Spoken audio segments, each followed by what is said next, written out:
Activity. Well, actually, I don't know if anyone wants to speak on that activity, but some of our local activists in Gunnison County and Montrose County Reopened. Yeah, we heard some of that. The roads, reopened a road that was illegally closed. Right. And I don't know if someone wants to speak on that or not. And that, but anyway. we've heard that story, and that's a perfect example of how you guys have acted in a way that pushes back on federal authority. It's illegal, that we need to replicate, and we need to tell that story. We need to get that. It's a case study. Well, actually, there's an interesting development on that. If we want to say, we don't really know, I guess, do we? Don't know a whole lot. Yeah. And these guys in Northern California, they've been dealing with the people wanting to tear these dams down because it's killing the grouse mouse or whatever it was, or some stupid fish, right? And so he's talked about this concept of coordination, where they've developed a plan at the local level, the county level, that forces federal agencies, if they're going to try to usurp the authority of the county level, to follow these certain processes. And I don't know if you guys have heard this story, but it's been going on for a long time, where they want to tear these dams down over some fish or something that is supposedly the population is dying out. It's a snail darter, isn't it? Or Yeah. something like that. Yeah, something I don't know what it stupid. is. Yeah. But it's been going on forever. And I'm like, you mean you guys are still fighting that battle? He goes, yeah, we've fought that battle. We've gone through and made them do all these steps, and we pushed them back over and over again every time they try to come in and usurp local authority. That's a concept, this concept of coordination. This guy was talking about it at Fort Morgan. I had no clue what that meant, but you know what? I want to get 3 or 4 case studies together, and I want to make sure that people that are liberty-minded and are trying to protect individual liberties understand the power of that concept. Interposition is another one. Interposition, coordination. You guys talked about the BLM thing. It's probably something very similar. So that's, I think, the power of just us organizing under the umbrella of the 51st State Initiative. Is we start developing that vision of the new state, policy by policy, and then that we can implement some of those things practically right now, whether it's the Phillips County proposal or some of these other things we talked about. As it stands right now, where the divide and conquer strategy is working, we're not doing a good job, effective job of communicating. We're kind of being conquered. I was just going to ask you about that. What is your communications plan? I mean, for synthesizing and getting stuff. Yeah, that's a good question. We need a volunteer army, really. I mean, it's a few of us right now working this. We have no big funder at this point. I mean, we've gotten $100 donation. I think that's the largest donation we've gotten. There are people out there, I think, that will eventually come help out, that see this vision, but and I think there's hopefully some big money that will line up at a freight. When you think about people that are, interests that are in the state that are trying to promote secession from the state, how that might be politically damaging to people. But the reality, the power isn't in the money. It's the power is in the people, and it's the communication. So the communication, I mean, Facebook has to be our primary strategy because it's the easiest thing to communicate to everybody, and it's voluntary. And if an out-of-work plumber, retired plumber, who painted his own signs could get the recall movement started in Pueblo and win, yeah, in a district that's just hugely Democrat, it can be done. Yeah. I want to address why there are not more people here, because the left is already, they've already started on, and even some people on the right, you don't want to be involved in that, you'll look like a lunatic type of thing. It's not lunacy, it's our history. We understand it, they don't. We just need to bring more people in. yeah. And the power of the 20 or 30 people who are here can do that. Yeah. So I think that's, if I was in your guys' shoes, I would continue to have the discussion at a person-to-person level. We've got some stuff we got these little half sheets now, which I think you can pass out. We hadn't really published this really a whole lot. This is actually the first meeting. We handed these out, this basic concept, the 5 core principles, and the before and after. We've been kind of floating them out there to make sure is there a 6th principle we're missing, or do we need to change the verbiage a little bit in one of these? We passed this out a lot to commissioners as we met with them. So now this is it. I mean, this is our Bible going forward. So I think people have been asking, what does this mean? Why does it happen? I think this will help. I think it give you a chance to communicate with people a little better, perhaps on a one-on-one basis. And then you can go back to your commissioners across the whole region and say, all we're asking is to be a part of the discussion, not necessarily committing to secession or annexing to Wyoming or annexing to Utah or the Phillips County proposal. All of those are viable options. We need a thoughtful, methodical process to evaluate which is the best of those. I mean, I really think, I don't know much about Utah. I know a couple things about Utah, but I don't know that much about them. I know a little bit about Wyoming, but collectively, if we can we took all the counties that you're talking about and put it in Wyoming, we'd actually outpopulate Wyoming. Yeah. Well, it not only has to be right for us, but it has to be right for them. Right. And You know, the biggest contribution the people here can make, or anybody that you talk with at any of these groups, is to send you the email addresses of people who live in the counties you're discussing. Yeah. Because that and Twitter addresses, you're not gonna win anything today if you don't do that. Right. And by the way, the people in Oregon who are fighting that, this guy, the guy who owns a newspaper out there is offering people 50 cents for every email address within the county that they bring it, because they do consider it the most valuable contribution. Because now you've got a free database that you can send information Right. to when it becomes Well, important enough to do so. yeah, and we have an email, we have a sign-up link on the website, a sign-up link on the Facebook page, and I mean, people have to be willing to opt in, because we use MailChimp as an example for email communication. If we add email addresses that are unsolicited, then we'll get listed as spam, and then eventually we won't be able to email anybody. So the key really is to go to people and say, sign up, either follow the Facebook page or sign up for email, or both, and convince them to choose to be part of the communication string. So you guys, you know, I mean, that's I think your task is to do it person by person. The people that aren't here, that normally come here, and then just you guys talk about it, is you know, local. yeah. How much influence here? Right, and then the other thing is, I think, what I would encourage you guys to go back to the commissioner and say, can you just voluntarily have some meetings that the commissioners held? Not committing to anything, but the commissioners getting feedback from people. If they want us to come back down and help be part of facilitating the discussion, we can do that. Or if one of you guys feel like you can carry the message in the county and be that facilitator, then you guys do that even better than us doing it. And So Skype you in. we could, whatever works. I see two levels of communication here.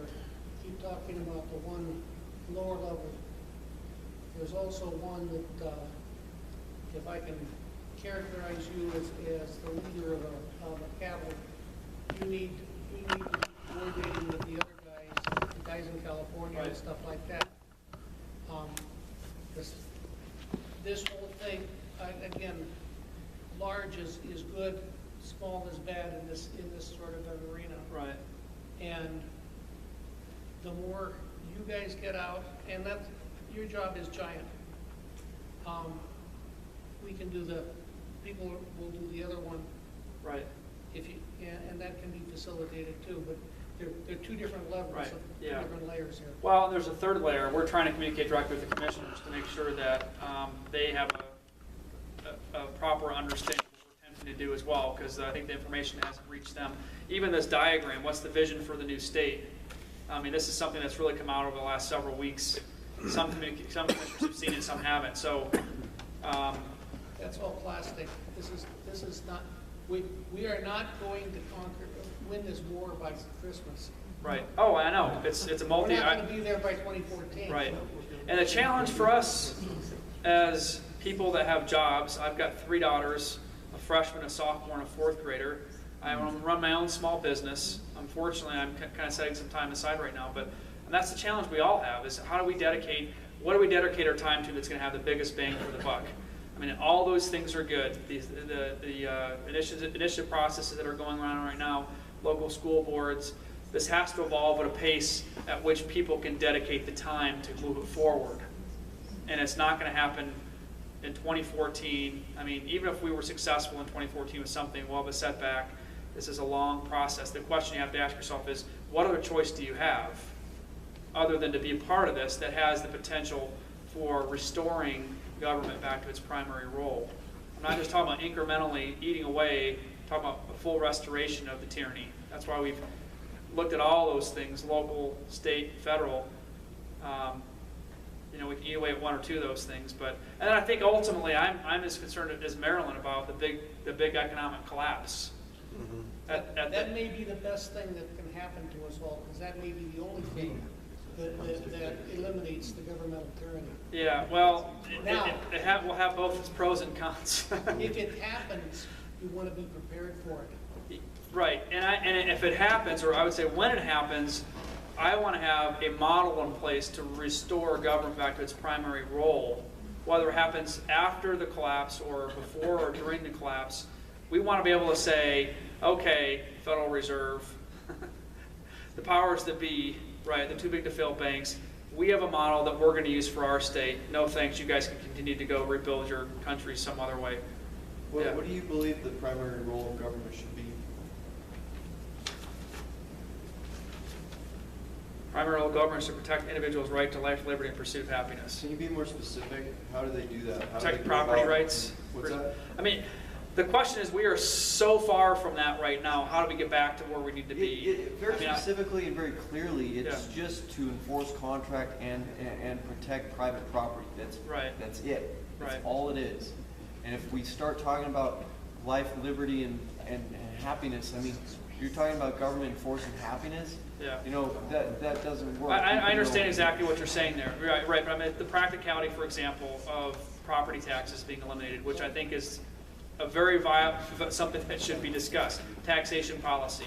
We shouldn't have to continue to rent the things that we own, right? So that being a very interesting, broad discussion, can we go from 60 to 0 and go from being extremely dependent on property taxes, which we're getting a lot of property tax money off of oil and gas revenue, right? For those that have, or energy, we're getting, that's property tax. So if we eliminate property tax, we eliminate taxes that come off of the energy production.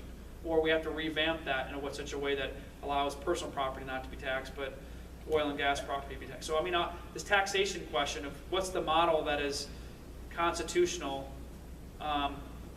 still needs to, I know there's probably some people out there that have some strong opinions on that. I don't have, I haven't really, I think, developed, a framework for what that would look like in the future. Maybe some of you have, but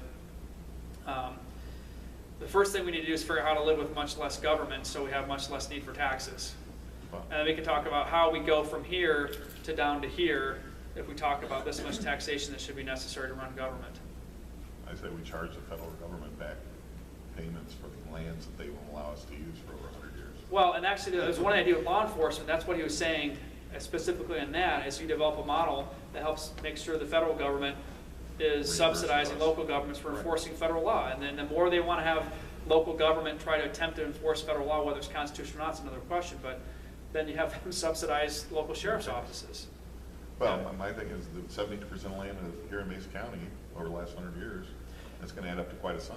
Yeah, well, and that's a good example is who But is, you're gonna have a trade-off also with them on Right. highways and the cost of that and But I every think our other taxes service have paid that's, for the highways. That's Yeah. the problem. So it's- We're taxed to pay for all of proven that. is going to be the point. I mean, that's like Right. saying the taxation on airline tickets that was supposed to buy all the modern equipment for the FAA and for air traffic controllers. They haven't gotten any new equipment at DIA at all. But the fact is, the tax is still there. The point is, you're gonna have to consider the financial stuff of what are they gonna likely to try to hit us with, but on the other hand, what have we gotten that they could lawfully hold us responsible for in payment? And that's why I think looking at the asset thing is very important. yeah, I mean, there's some things that can go from 0 to You've got 60 this 60 to highway 0. that's there, you're gonna be using it for Right. your state, it ain't free, buddy, Right, you know, and so Right. on. And those things have to be looked at. right. Yeah, there's some things that can go from 60 to 0 overnight. There's some Yeah. things that have to be decelerated over time. And those are kind of policy area by policy area. Then how do you, as you decelerate those things, is it just, are you decelerating those at the same rate as expenses are dropping within the state government? Or does there have to be other temporary sources of, for example, of revenue, like toll roads, for example? Yeah, I mean, you if know? I was living in Denver as a citizen, my reaction would be, why should I be paying for your highways? Why should I have paid for your highways? Or your roads, or your county, Yeah. whatever. But what are those items? Right. Because then you get into the question of odious or immoral debt. Right. And what of those can we write off? What did you force on us versus, you know, and so on. There are questions Right. that can be answered. I don't think they'd take that much time, Jim. Right. Well, it's like I said, how do you eat an elephant? Yeah, I want to buy that. Yeah. We got help. Well, and I think you all have some good ideas on that we could use some input on, or you guys could become policy experts in certain areas that, I think some of these areas have to be decentralized. We talk about communication. I think what we need to do is find experts from whatever county it is, and maybe it's not even in counties that are quote unquote participating. We find 3 or 4 experts, put them in charge, go and do some research, come back to a broader group, and be able to bounce some ideas off of it. Some will be fairly easy and obvious, and some of them will take some more discussion and longer. Yeah, I mean, water is a good example. I mean, is it just as simple as it's a private property right? We have the headwaters to the rivers. There's a Supreme Court case that says that even though boundaries change, water ownership doesn't change. One of the other concepts is just simple as saying, putting a grandfather clause in the new state constitution. Do we accept, if we leave the state, do we accept the Colorado Supreme Court or the water court as the authority on our water law? Do we have to have a separate water court? What impact would it have to be with a new compact between the 2 states? I mean, those are all. Mesa County needs to have a voice in those Oh, yeah. discussions. Absolutely. You need to be involved in these discussions. So to say that you're gonna go to Utah, you still need to be involved in these discussions. It will impact you. Yeah. And quite honestly, we need to have Mesa voice heard. This ain't And a Montrose. really County initiative. This is And Delta, rural. and Rio Blanco, and We've got Garfield. common things we need to work together. Yeah. And we hope you join us. Yeah. Absolutely. It was encouraging to see 2 of our 3 commissioners. Yeah. So, Well, thank you all. Aqua Fresco said he wasn't interested in what we're doing, or. It wasn't a that's what I- priority. No? Maybe he doesn't It wasn't a understand. priority. Priority, okay, Well, it's that's your the job same to thing. educate them. Yeah, it's our job to email them and call them and say, we want you to be a part of this Well, conversation. and I think sit down and have a conversation about what you guys learned tonight. Yeah, we got the tape, we'll send them the link. Yeah, there you go. Let's thank Tom and Jeff for coming.